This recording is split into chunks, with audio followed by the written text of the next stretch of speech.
ng Ama, ng Anak, ng Diyos, Espiritu Santo. Amen. Bago tayo magsiupo, ay magkakaroon muna tayo ng energizer. Alam niyo ba ang kantang kapag ikaw ay masaya? Magaling mga bata, kung ganoon ay sundan niyo ako sa pagkanta. Kung ikaw ay masaya, tumawag ka, ha, ha! Kung ikaw ay masaya, pumalakpak.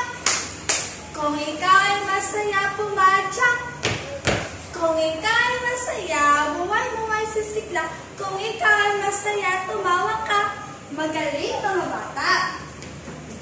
Muli, bago kayo magsiupo ay pakiayos mo ng inyong mga upuan at pulutin ng mga basurang nakikita. Pakisuot ng maayos inyong mga ID at inyong mga uniforme.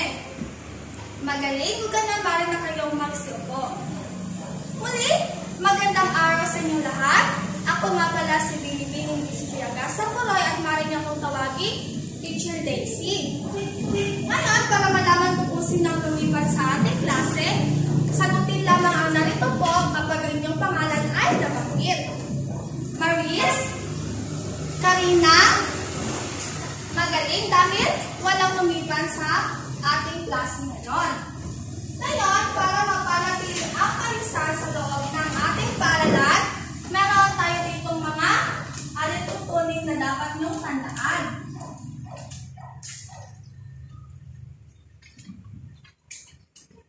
Una, makinig at sumunod. Itaas ang kamay kay nais sumagot. Pangatlo, maging magalang sa lahat. Pang-apat ay panatililing tahimik kung hindi naman dapat magsalita. Ngayon ay magkakaroon tayo ng panibagong diskusyon. Kaya narito ang ating mga hayungin sa araw na ito.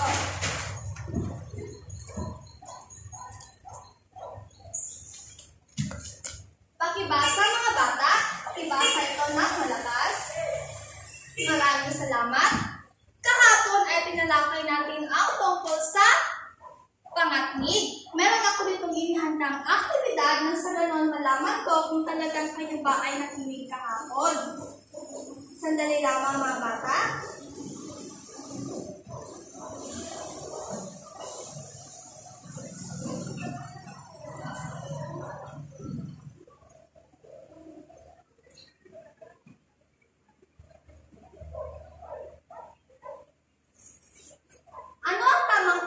Sa pangatnig na gagamitin na kaya at bakit sa pangungusap na si Maria Blang Pedro ay magkaibigan. Sagutin ang katanungan. Naalala niyo pa ang ating mga naitalakay kahapon. Ngayon, meron ako ditong mga larawan. Nais ko gawin ito ng pangungusap. Para sa unang larawan, yes, Ana, ang sabi ni Ana ang larawan ay nagpapaliwating ang isang guro ay nag-uutos. Magbigay ka na ng halimbawa ng isang kautusan. Magaling, Ana. Ang sabi ni Ana ay, ikaw, pakiabot nga ng aking panyo. Magaling, Ana. Sunod na larawan ay ang yes, Robert. Magaling, Robert. Ito ay nagtatanong. Magbigay ka nga ng halimbawa ng pagtatanong.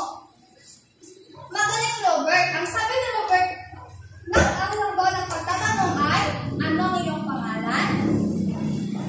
Sunod na larawan ay, isang, yes, Ana, tama, isang lalaking naggulat.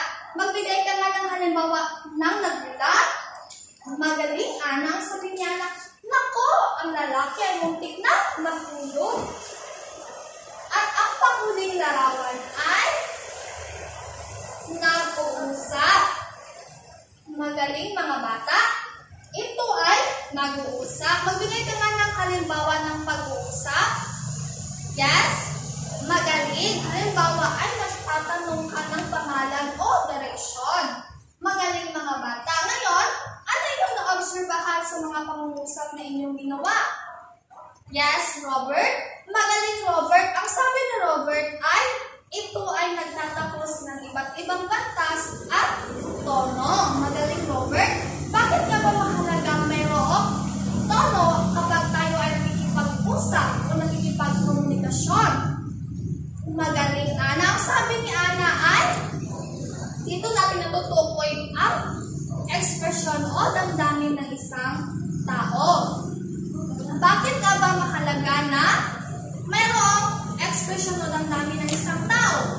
Magaling, dahil dito tayo malalaman o makakakuha ng tamang impormasyon na kung ano dapat ng ating isagot sa ating mga kausap. Ngayon mga bata, base sa ating aktibidad ay magkakaroon tayo ng panibagong lesyon. Pero bago iyan, meron muna akong ibabahagi ito sa inyo. Ito ay ang pag-uusap ng mag-ina sa palengke. Isang araw sa tahanan ng pamilya Santos ay mayroong malawakang piyestahan o handaan para sa darating na pistahan sa kanilang barangay. Kaya agad tumungo ang mag-ina sa palengke. Ito ang kanilang komunikasyon nang papunta na sila sa palengke. Ang sabi ni Aling Rosa, "Ana, bilisan mo naman! Ang init na dito sa palengke." "Opo, Nay, pero ang daming tao."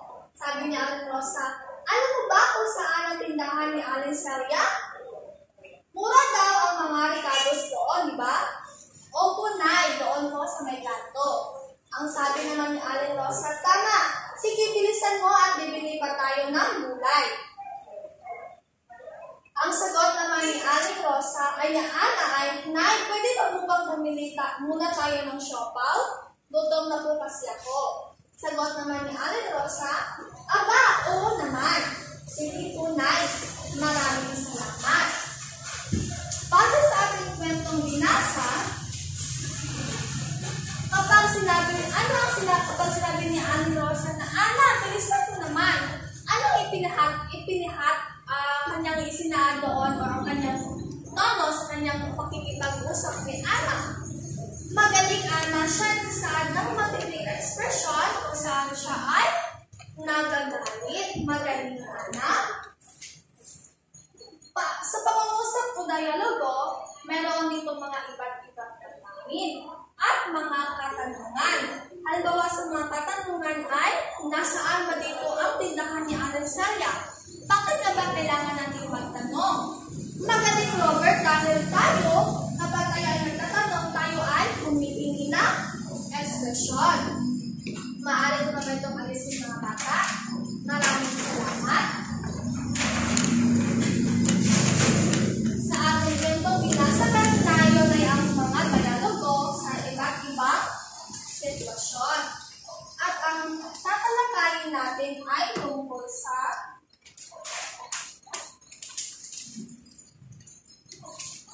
nagagamit sa usapan at iba't ibang sitwasyon ang mga uri ng pangungusap. Mayroon tayong iba't ibang uri ng pangungusap.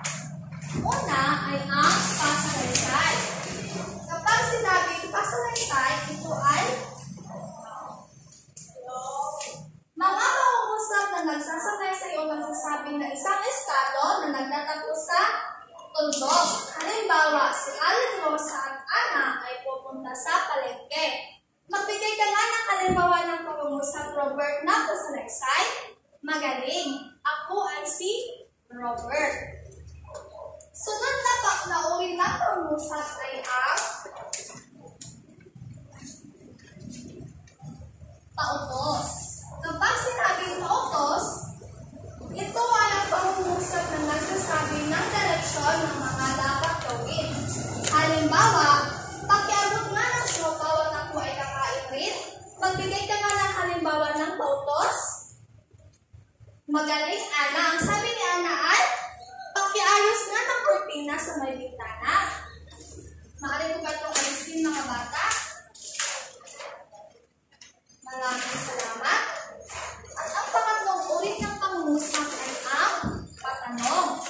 Kapag sinabing patanong, mga pangungusap na nagtatanong o humihingi ng impormasyon. Kagaya ng kay Aling Celia at Ana kanina, si Aling Celia ay nagtatanong kung saan ang tindahan kay Ana. Halimbawa dito ay, yun. Magbigay ka nga ng halimbawa ng patanong, Ana. Magaling. Ang sabi ni Ana ay, ano ang iyong pangalan? Ang ano iyong pangalan ay isang halimbawa ng patanong. Sunod na rin ng pangungusap ay ang padamdam. Kapag sinabing padamdam, ito ay ang mga pangungusap na nagsasaad ng matinding damdamin o emosyon. Halimbawa, naku, mukhang nabasag ang mga pinggan. Magbigay nga kayo ng halimbawa ng padamdam. Magaling, Ana. Ang sabi ni Ana ay, mukhang uulan na, makikilisan. Magaling mga bata. Ngayon, para matukoy ko kung talagang kayo pa ay nakinig sa ating talakayan, magkakaroon tayo ng aktibidad. Maaari ko ba itong alisin mga bata? Maraming salamat. Para sa ating aktibidad, ay bibigyan ko lamang kayo ng 5 minuto para sagutan ito. Ano to? Basahin ang sumusunod na usapan at suriin kung anong uri ng pangungusap ito. Tapos na ba mga bata? Maraming salamat. Maaari ko na ba itong alisin? Ito. Hahatiin ko ang grupo sa 3 pagkat. Ang bawat grupo ay may kanya-kanya aktibidad na gagawin. Gawing pamantayan ang rubrics na ito para sa ating gagawin na aktibidad.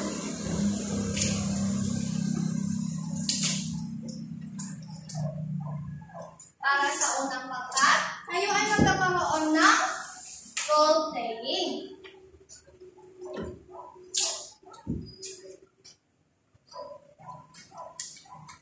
Ano to? Ang sitwasyon una ay pinag-aagawan ang matandang ari at babaeng buntis sa mga tindera ng isda sa paligid. Para naman sa pangalawang pagkat, kayo ay magkakaroon ng debate. Ang inyong sitwasyon ay gumawa ng debate tungkol sa pagdagdag ng pondo sa silid-aralan o libreng budget para sa mga estudyante. Para naman sa ikatlong pagkat, kaya magkakaroon ng isang meeting di avance. Ang inyong sitwasyon ay pagkakaroon ng meeting di avance tungkol sa pagpapalakas ng programa para sa kabataan. Bibigyan ko lamang kayo ng 10 minuto at pagkatapos sa inyong ipresenta ang inyong mga nagawa. Tapos na ba mga bata? Maraming salamat. Maraming na itong alisin. Ngayon, ano nga uli ang 4 na uri ng pangungusap? Yes, Robert, magaling. Ito ay ang pasalaysay, pautos, padamdam at patanong. Magaling. Sunod naman, kapag sinabi kong ano yung pangalan, ano uri ng pangungusap ito? Magaling, Ana. Ito ay ang patanong. Kapag ang pangungusap ay nagsasaad ng naku! Ang bata ay muntik nang mahulog. Magaling, Robert. Ito ay isang padamdam. Kapag sinabi ko lang, ang mga bata ay tumatalon. Magaling. Ito ay ang pasalaysay. Panghuli ay, kapag inutusan ko ang isang mag-aral, ano uri ng pangungusap yun? Magaling. Ito ay ang pautos. Ngayon, magkakaroon ulit tayo ng isang aktibidad. Pakikuha na ninyong isang tapat na papel at sagutin ang mga sumusunod na katanungan. Bibigyan ko lamang kayo ng 5 minuto para sagutan ito. Una, alin sa sumusunod na pangungusap ang nagpapahayag ng pautos. Basahin ng mabuti ang sumusunod na choices. Pangalawa, anong uri ng pangungusap? Ang si Ana ay bumili ng tinapay sa palengke. Pangatlo, alin sa mga pangungusap ang nagtatanong? Pang-apat, Sa isang usapan, alin sa sumusunod na pangungusap ang hindi halimbawa ng nagpapahayag ng matinding damdamin? Panglima, ano ang iyong pangalan? Anong uri ng pangungusap ito? Tapos na ba mga bata? Kung ganoon, pakipasan niyong mga papel sa harapan at atin niyang sasagutan kaya. Ngayon, pakilabas inyong kwaderno at tupitin ang inyong takdang aralin. Panoto, sa isang short bond paper, gumawa ng kwento tungkol sa inyong pinakapaborito, karanasan. Diba tayo lahat ay may mga karanasan? Gawa ito ng dialogo gamit ang apat na uri ng pangungusap. Bibigyan nyo lamang kayo ng 2 minuto para sa pagkopya. Tapos na ba mga bata? Maraming salamat. Ngayon, meron po ba kayong mga katanungan?